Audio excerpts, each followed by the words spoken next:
አሰላሙ አለይኩም ወራህመቱላሂ ወበረካቱ።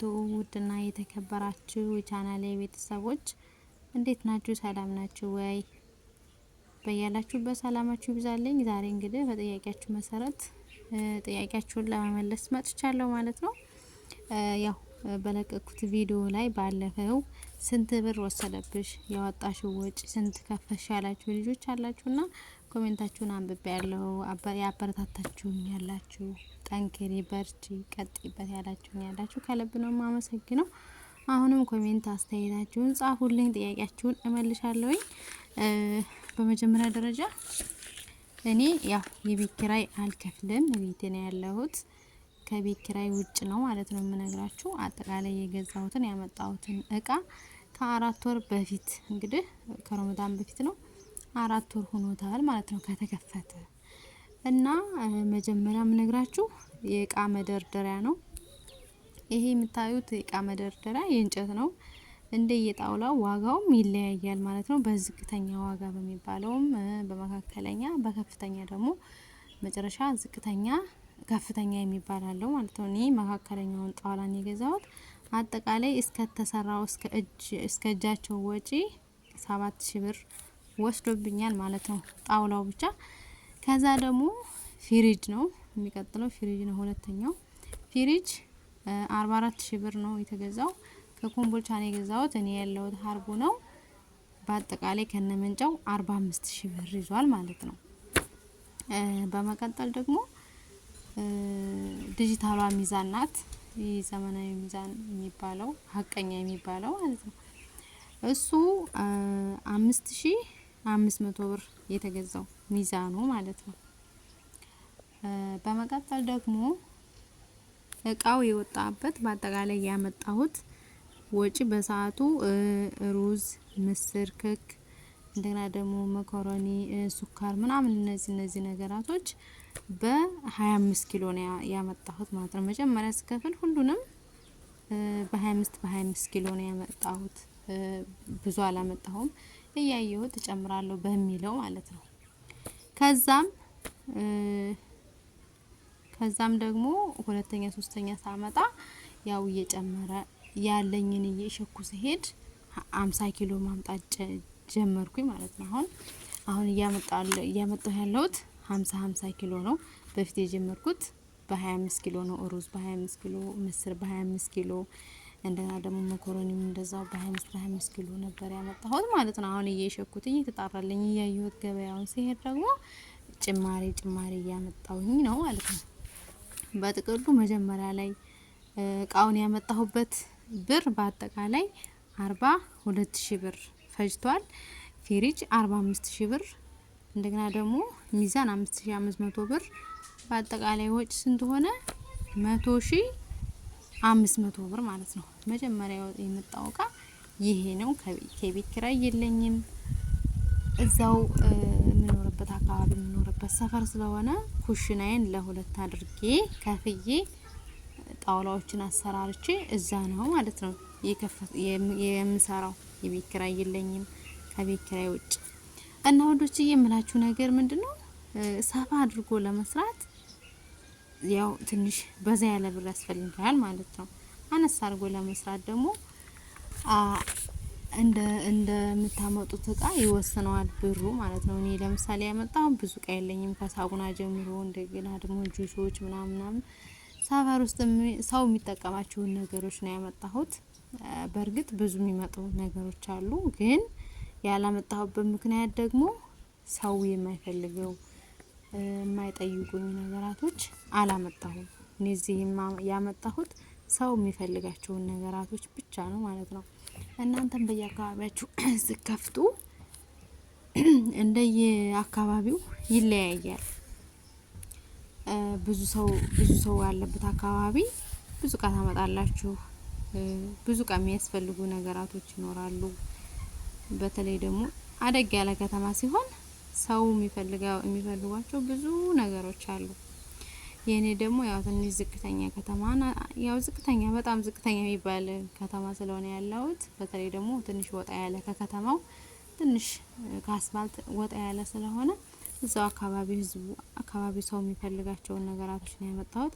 ያን ያክል የሚጋነን ዋጋ ማለት የሚጋነን ብር አይደለም እዚህ ሱቅ ላይ ያደረኩት ማለት ነው። በትንሽ ነገር መስራት እንደሚቻል ያሳያል ማለት ነው። ይቺ ያታሳያለች እቺ የኔ ሱቅ እና በየአካባቢያችሁ መስራት ትችላላችሁ። ያን ያህል የሚያጨናንቅ ነገር የለም። እንደገና ደግሞ ሰፋ አድርጌ ብዙ እቃዎች አምጥቼ እሰራለሁ የምትሉም እንደዚህ ዋጋው ይጨምራል። ግን እኔ ለመጀመሪያ በአጠቃላይ ከነ ፊሩጁ ከነ ሚዛኑ ከነ ሁሉም 100,000 ብር አውጥቼበታለሁ እዚህ ሱቅ ላይ ማለት ነው። በነገራችን ላይ ያው እነዚህ ይታሉ ሌሎች ነገራቶች እነዛን አላመጣሁም። አብዛኛው ሰው ዘይት ከተማ ሄዶ ነው የሚገዛው። እኔ ደግሞ ወጣ ያልኩ ስለሆነ እዚህ የሚገዛኝ የለም በሚል ዘይት አላመጣሁም። ቡና በነገራችን ላይ በጣም ጨምሯል። አሁን ቡና በፊት ነበረ ኪሎ 600 በነበረ ሰዓት አሁን ደግሞ ኪሎ 1000 ብር ገብቷልና ብዙም ሰው የሚፈልገው ያው ትንሽ አነስ ያሉ ዋጋዎችን ስለሆነ አላመጣሁም። በፊት ነበረኝ ማለት ነው። አሁን በጣም ጨምሯል እና ብዙ የሚወጡ ነገሮች አሉ። ግን ህዝቡ የሚፈልጋቸውን ሰው የሚፈልጋቸውን ነገሮች በትንሽ ነገር አንጥቼ ጀምሬ አልሐምዱሊላህ። ያው ኤክስፐርዳቸው ደግሞ ትንሽ ራቅ ያሉ መሆን አለባቸው አዲስ ስትጀምሩ ማለት ነው።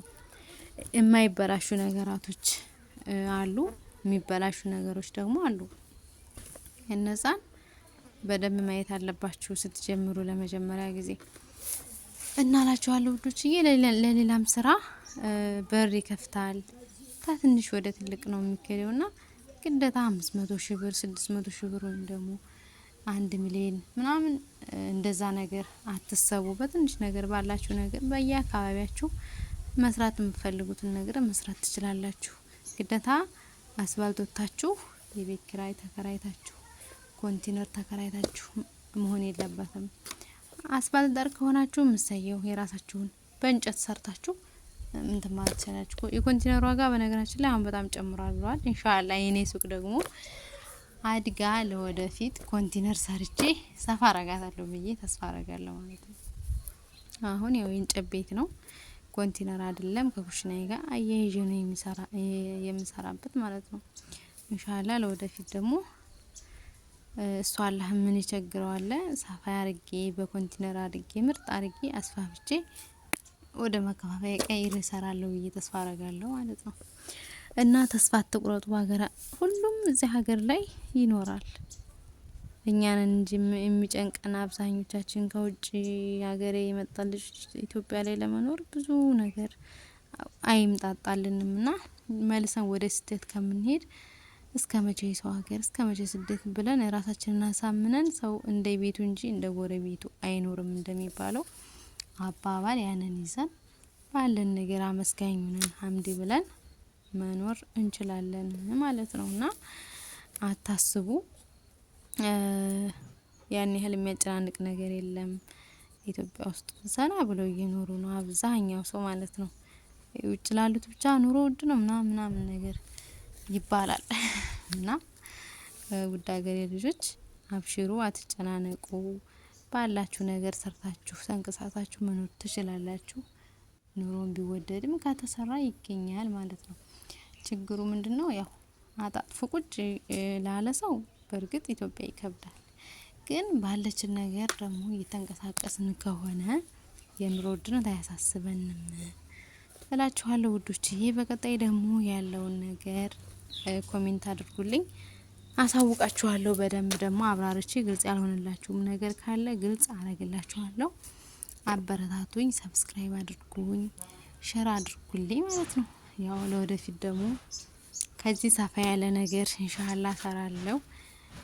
በቀጣይ ደግሞ ያሰብኳት ነገር አለች ትንሽ ነገር። እስኪ ደግሞ ከዚች ከሱቄ ትንሽ ደግሞ ወጣ ብዬ ያለውን ሁኔታ አየሩን ምናምን ዞር ብዬ አይታየት አድርጌ ደግሞ እስኪ የተሻለ ስራ ካለ ደግሞ አሳውቃችኋለሁ ማለት ነው። አበረታቱኝ። ያው የሰዓቱ ነገር በጣም ይከብዳልና ሰዓት እንዲሞላልኝ ሰዓትም ይውልኝ ማለት 10 ደቂቃ 5 ደቂቃ ነው የምለቀው እና እነዚህችን አጭር ቪዲዮ ቢያንስ ጨርሳችሁ እዩልኝ ማለት ነው፣ ሰዓቴ እንድሞላልኝ እና በቀጣይ ደግሞ ማሳውቃችሁ ነገር ካለ ኮሜንት አድርጉልኝ እመልሳለሁ ኢንሻአላህ። ሌላም ደግሞ የምጠይቅላችሁ ነገር ካለ የምትፈልጉትን እስኪ ይሄንን ጠይቅልና አቅርብልኝ የምትሉ ካላችሁ ሀሳባችሁን በኮሜንት አሳውቁኝ። ጥያቄም ካለ ጥያቄያችሁን እመልሳለሁ ማለት ነው ሁሉንም እና አብሽሩ። እስከመቼ የሰው ሀገር በሀገራችን ላይ ተብቃቅተን እንኖራለን? ሀገራችን ያዋቂያቸው ሀገራችን ናት። ዙረን ዙረን የምንገባባት ሀገራችን ናትና ሁሉም ያልወለደ አለ ያላገባ አለና በሰው ሀገር ላይ እድሜ መጨረስ አያስፈልግም እላችኋለሁ ውዶችዬ። ካልጠፍ ብሎ ሀገር እንደመግባት የሚያክል ነገር የለም። ቢያንስ እንኳን ዞሮ